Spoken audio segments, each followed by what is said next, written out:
सुप्रभात प्यारे बच्चों।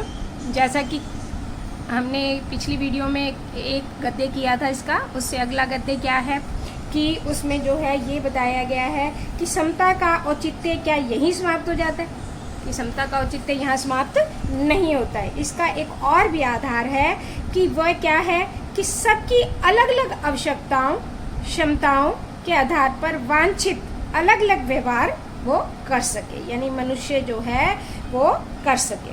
तो उसने ये बताया कि वो क्या हो सकती हैं, कैसे हो सकती हैं।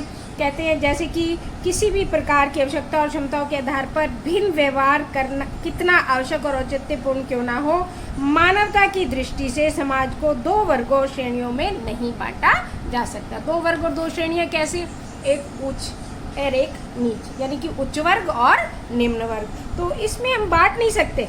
जो भी अगर मान लीजिए कोई निम्न वर्ग का व्यक्ति अपनी मेहनत और लगन से और ऊंचे कार्य कर सकता है तो वो क्यों ना करे।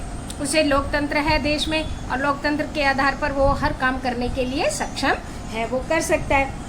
तो हमें जो है ऐसा ही करना चाहिए। तो हम ये कहते हैं कि एक राजनीतिक का, जो मैंने आपको राजनेता की बात की थी कि राजनीतिज्ञ जो है वो बहुत बड़ी जनसंख्या से उसका तो पाला तो पड़ता ही है, और वो जनता के साथ व्यवहार जब करता है तो उसके पास इतना टाइम नहीं होता कि उसके हर एक विषय में जानकारी कर सके। तो ऐसी स्थिति में राजनीतिज्ञों को क्या करना चाहिए, ऐसी स्थिति में राजनीतिक को अपने व्यवहार में एक व्यवहार्य सिद्धांत की आवश्यकता पड़ती है, यानी कि वो सभी मनुष्यों के साथ समान व्यवहार कर सके। यानी एक राजनेता की भी यही ड्यूटी होती है, क्योंकि देखो जब हम वोट देते हैं तो हमें ये वोट ना हमारा अपना अधिकार है, और हम जो है किसी भी नेता को, हमें जो लगता है ना कि जो नेता देश के लिए अच्छे कार्य कर सके तो हमें उसे वोट देना चाहिए। तो ऐसे राजनेता को भी हर मनुष्य के साथ समान व्यवहार करना चाहिए।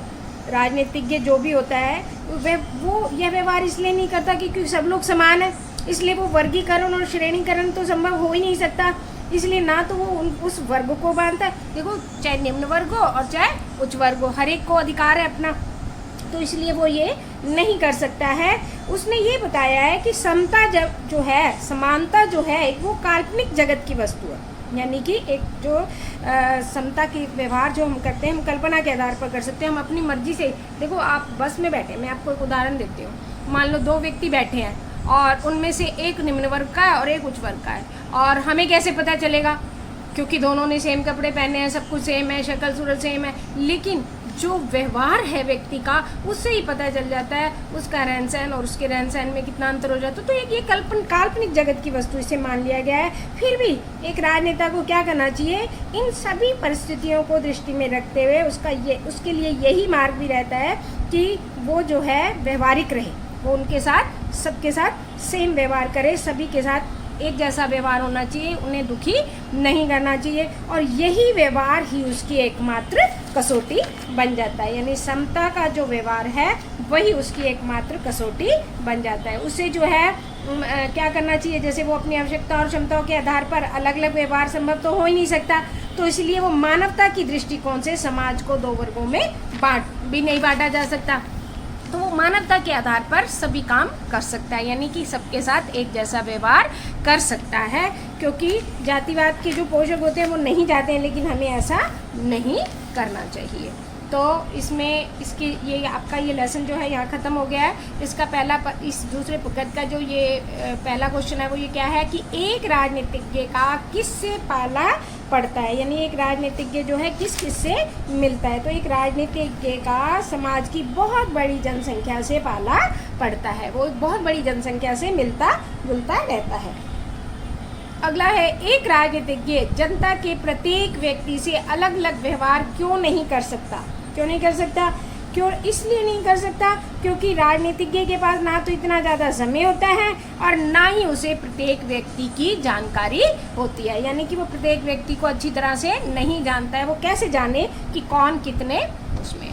अगला है क्वेश्चन कि किसके दृष्टिकोण से समाज को दो वर्गों में नहीं बांटा जा सकता।